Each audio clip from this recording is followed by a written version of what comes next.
नमस्कार। और अब आपको दिखाते हैं एक एक मिनट में पूरी खबर।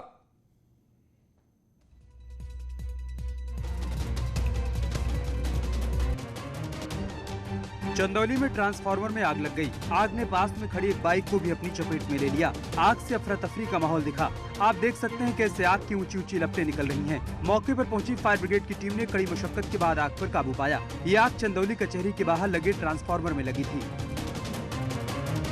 रामपुर में घी तेल के गोदाम में भी आग का कहर देखने को मिला। बताया जा रहा है कि टांडा के दड़ियाल इलाके में बिलाल ट्रेडर्स के गोदाम में शॉर्ट सर्किट के चलते आग लग गई। आग से गोदाम में रखा करीब 25 लाख का सामान राख हो गया। स्थानीय लोगों की खबर के बाद पहुंची दमकल की 3 गाड़ियों ने आग पर काबू पाया। किसान आंदोलन के बीच किसानों के आपसी संघर्ष का एक हैरान करने वाला वीडियो सामने आया है। हरियाणा के किसानों ने बागपत के 3 किसानों को ट्रैक्टर से कुचलने की कोशिश की। सीमा विवाद को लेकर हरियाणा और बागपत के किसानों में खूनी संघर्ष का वीडियो सोशल मीडिया पर वायरल हो रहा है। आप देख सकते हैं कैसे खेत में 3 किसान खड़े हैं और इसी दौरान एक ट्रैक्टर आता है, फिर इन तीनों को कुचलने की कोशिश करता है। ये किसान बचने के लिए भागते हैं, लेकिन ट्रैक्टर चला रहा किसान उसका खेत में ही पीछा करता है और काफी देर तक उसका पीछा करने के बाद एक किसान पर ट्रैक्टर चढ़ा देता है। 2 किसानों ने किसी तरह भागकर अपनी जान बचाई। किसानों पर हमले का लाइव वीडियो शहर कोतवाली इलाके के नगला खादर का बताया जा रहा है। पुलिस ने आरोपी किसानों पर कड़ी कार्रवाई करते हुए 12 लोगों के खिलाफ केस दर्ज किया है। जानलेवा हमला और मारपीट की धाराओं में केस दर्ज किया गया है। पुलिस ने अपील भी की है कि आंदोलन को लेकर भी किसानों के अलग अलग मत हो सकते हैं, लेकिन आपसी झगड़े से कोई समाधान नहीं होगा।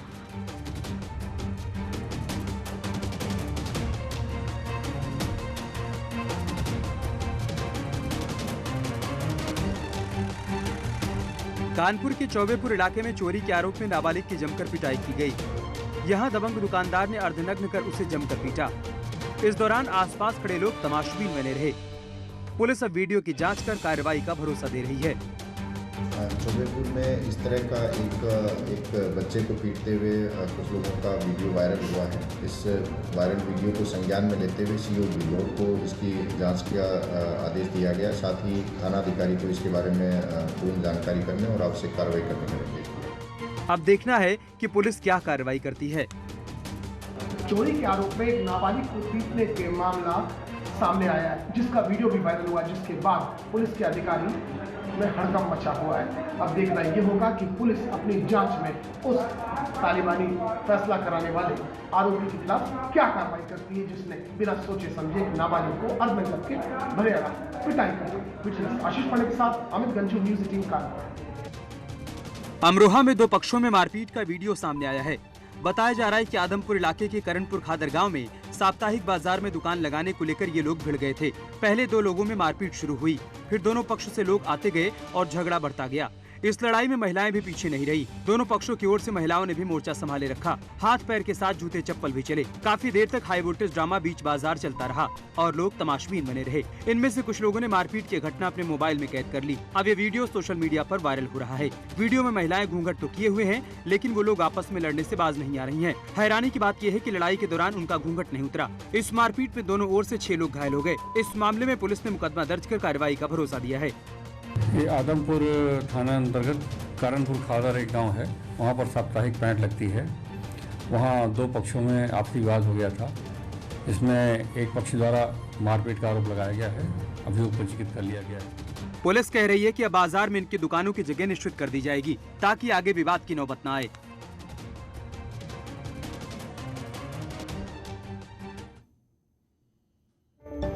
बड़ी खबर आ रही है इस वक्त किसान आंदोलन से जुड़ी हुई। किसानों की 2 मांगे सरकार ने मानी है। सूत्र के हवाले से जानकारी मिल रही है इस वक्त। किसानों को सरकार की मीटिंग में भरोसा है। इलेक्ट्रिसिटी 2020 कानून सरकार नहीं लाएगी, ये सरकार ने मान लिया है। मगर यह भी साफ हो गया है कि तीनों कानूनों को वापस नहीं लिया जाएगा। ये केंद्र सरकार ने कहा है 3 कानून वापस नहीं होंगे। मगर 2 मांगे मान ली है सरकार ने। बातचीत अभी भी जारी है। तो क्या अब इस बातचीत से रास्ता निकल जाएगा? क्या दोनों ही पक्ष 2-2 कदम पीछे हटेंगे और ये इसका समाधान निकलेगा? ये बड़ा सवाल। उम्मीदें बढ़ती हुई 2 मांगे सरकार ने मान ली हैं। बातचीत अभी भी जारी है। खत्म हो जाएगा विवाद? खत्म होगी तकरार, खत्म होगा यह आंदोलन, सबको है इंतजार। महीने भर से ज्यादा का वक्त गुजर चुका है इस आंदोलन को। इस ठिठुरती ठंड में अभी भी बड़ी संख्या में दिल्ली के बॉर्डर्स पर बैठे हुए हैं किसान। तो क्या अब ये सब खत्म होगा, घर लौटेंगे किसान? ये उम्मीदें बढ़ती हुई, क्योंकि 2 मांगों को सरकार ने मान लिया है। सूत्रों के हवाले से इस वक्त जानकारी मिल रही है, 2 मांगे मान ली है सरकार ने, मगर तीनों कानून को वापस पूरी तरह से नहीं करेगी सरकार, ये भी साफ कर दिया गया है। तो इसके बाद क्या हल निकलेगा, रास्ता निकलेगा, ये उम्मीदें बढ़ती हुई। किसानों की 2 मांगे मानने की खबर निकल कर आ रही है बाहर। इलेक्ट्रिसिटी 2020 बिल सरकार नहीं लाएगी। पवन गौड़ हमारे संवाददाता मेरे साथ जुड़ गए हैं और जानकारी के साथ। पवन, क्या जानकारी निकल कर आ रही है मीटिंग से?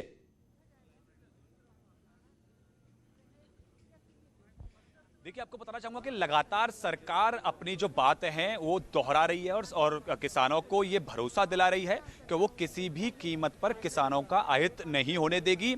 चाहे वो किसानों की जो समस्या थी एमएसपी को लेकर, वो एमएसपी को लेकर भी सरकार लिखित में देने को तैयार है कि हम एमएसपी का जो कानून है वर्तमान में उसमें कोई भी बदलाव नहीं करेंगे। उसके साथ साथ सरकार ने एक और प्रस्ताव रखा है कि हम जो कमेटी बनाने की एक प्रस्ताव रखा है कि हम कमेटी बनाने को तैयार हैं जो बैठेगी, किसान संगठनों से लगातार बातचीत करेगी और जो और रिफॉर्म उनको इस बिल के अलावा भी जो रिफॉर्म किसानों को चाहिए उसके लिए भी हम तैयार हैं। इसके साथ साथ जो पराली को लेकर जो एनसीआर में जो प्रदूषण होता है और उस पर 1 करोड़ रुपए तक का जुर्माना उस पर लगाने की बात उसमें कही गई थी, वो भी उसके लिए उसको किसानों को उससे अलग रखा जाएगा।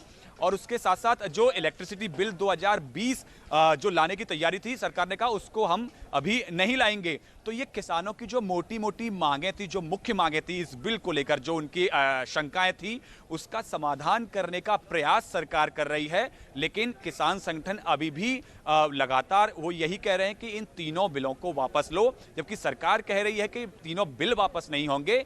आपकी जो शंकाएं हैं, आपकी जो समस्याएं हैं, हम उनको लगातार दूर करने की कोशिश करेंगे। आपके इस बिल से संबंधित जो भी आपकी बातें हैं, हम सारी बातें मानने को तैयार हैं। सरकार ने कह दिया है कि हम किसी भी कीमत पर, खुद प्रधानमंत्री नरेंद्र मोदी ने 25 दिसंबर को जब अटल जी के जन्मदिन पर उन्होंने किसानों को संबोधित किया था, तो प्रधानमंत्री ने कहा था कि आप तर्क संगत बात करिए, जो भी आपके मसले हैं आप बैठिए, टेबल पर बैठिए, बातचीत करते हैं, हम किसी भी कीमत पर किसानों का अहित नहीं होने देंगे।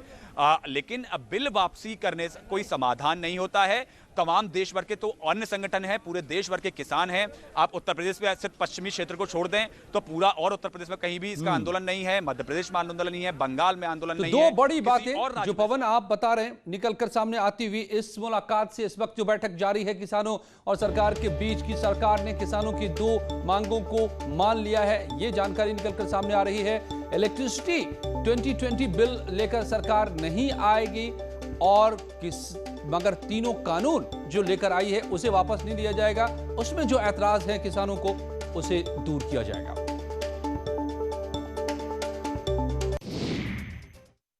योगी राज में सरकारी जमीन पर अवैध कब्जा जमाने वालों के खिलाफ ताबड़तोड़ कार्रवाई हो रही है और राजधानी लखनऊ में जिला प्रशासन और एलडीए ने भूमाफिया के खिलाफ कार्रवाई करते हुए 1500 करोड़ रुपए की बेशकीमती जमीन को बिल्डर के कब्जे से मुक्त कराया।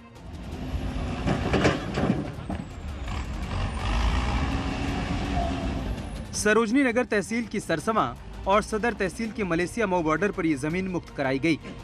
इस मौके पर दोनों जगहों के एसडीएम और तहसीलदार भी मौजूद थे। आरोप के मुताबिक गोमती नदी किनारे की इस बेशकीमती जमीन पर बिल्डर्स ने अवैध रूप से कब्जा कर लिया था।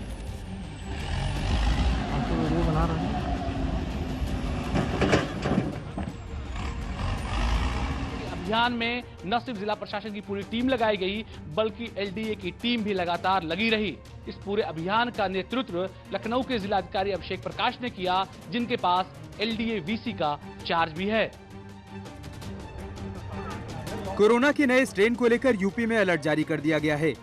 मेरठ में ब्रिटेन से आई 2 साल की बच्ची में कोरोना के नए स्ट्रेन की पुष्टि के बाद प्रशासन में हड़कंप मचा हुआ है। मेरठ की संत विहार कॉलोनी को सील कर दिया गया है।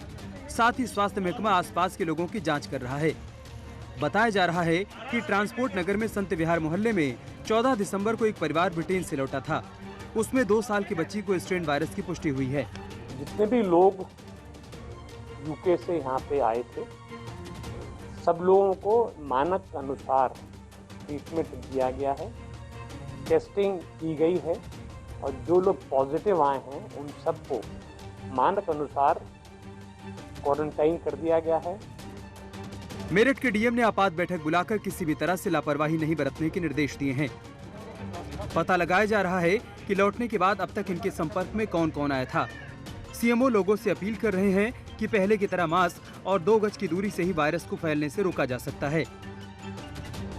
नए साल में कोरोना वैक्सीन की गिफ्ट मिलने की उम्मीद बढ़ गई है। सूत्रों के मुताबिक भारत में आज ही कोविशील्ड वैक्सीन को मंजूरी मिल सकती है। शुरुआत में इस वैक्सीन को इमरजेंसी इस्तेमाल के लिए मंजूरी दी जाएगी। दरअसल आज ही यूके ने कोरोना वैक्सीन को मंजूरी दी है। अब कोरोना वैक्सीन से जुड़ी सब्जेक्ट एक्सपर्ट कमेटी की बैठक में भारत में कोरोना वैक्सीन को मंजूरी देने पर फैसला होना है। ऑक्सफोर्ड यूनिवर्सिटी और एस्ट्राजेनेका की भारत के पुणे के सीरम इंस्टीट्यूट ऑफ इंडिया में बनी कोरोना वैक्सीन कोविशील्ड को ही ब्रिटेन में मंजूरी दी गई है। इसलिए भारत में भी मंजूरी मिलने की उम्मीद ज्यादा बढ़ गई है। ब्रिटेन के प्रधानमंत्री बोरिस जॉनसन ने खुशी जाहिर करते हुए ट्वीट किया कि वास्तव में शानदार खबर है और ब्रिटिश साइंस के लिए एक जीत भी है। ऑक्सफोर्ड और एस्ट्राजेनेका की वैक्सीन को मंजूरी मिल गई है। योगी सरकार के धर्मांतरण विरोधी कानून के खिलाफ 104 रिटायर्ड ब्यूरोक्रेट्स ने सीएम योगी को चिट्ठी लिखी है। इन ब्यूरोक्रेट्स ने चिट्ठी लिखकर सरकार से अध्यादेश वापस लेने की मांग की है। चिट्ठी में रिटायर्ड अधिकारियों ने यूपी को नफरत की राजनीति का केंद्र बताया है। दरअसल योगी सरकार कुछ दिन पहले लव जिहाद और धर्मांतरण को रोकने के लिए एक अध्यादेश लेकर आई है। उसी अध्यादेश का रिटायर्ड ब्यूरोक्रेट्स विरोध कर रहे हैं। बीजेपी ने इसे विरोध करने का फैशन करार दिया। देखिए, यह एक इस देश के अंदर फैशन बन गया है। कभी भी इस देश के, इस प्रदेश के, इस देश और प्रदेश के नागरिकों के हित में कोई अच्छा काम होता है तो इस प्रकार के फैशन होते हैं। जैसे अब कांग्रेस ने 2 करोड़ फर्जी हस्ताक्षरों का ज्ञापन जाके राष्ट्रपति जी को सौंप दिया।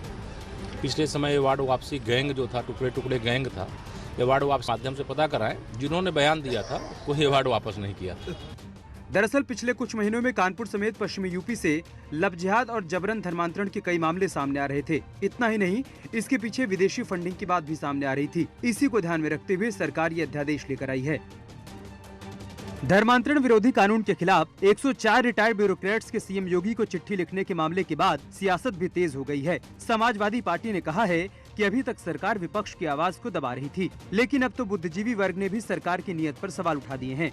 जब समाजवादी लोग उत्तर प्रदेश सरकार की खराब नीतियों के खिलाफ, उत्तर प्रदेश की खराब कानून व्यवस्था के खिलाफ आवाज उठाता है तो कहते हैं ये समाजवादी लोग हैं, विपक्ष के लोग हैं, इनका काम है सत्ता पक्ष की बुराई करना। लेकिन अब तो उत्तर प्रदेश का बुद्धिजीवी वर्ग जो दशकों तक जिसने समाज की सेवा की है, मुख्यमंत्री को चिट्ठी लिख रहा है, चिंता व्यक्त कर रहा है, उनकी सरकार की नीयत पे चिंता व्यक्त कर रहा है। वहीं कांग्रेस ने धर्मांतरण विरोधी कानून को बीजेपी की बांटने की राजनीति का हिस्सा बताया।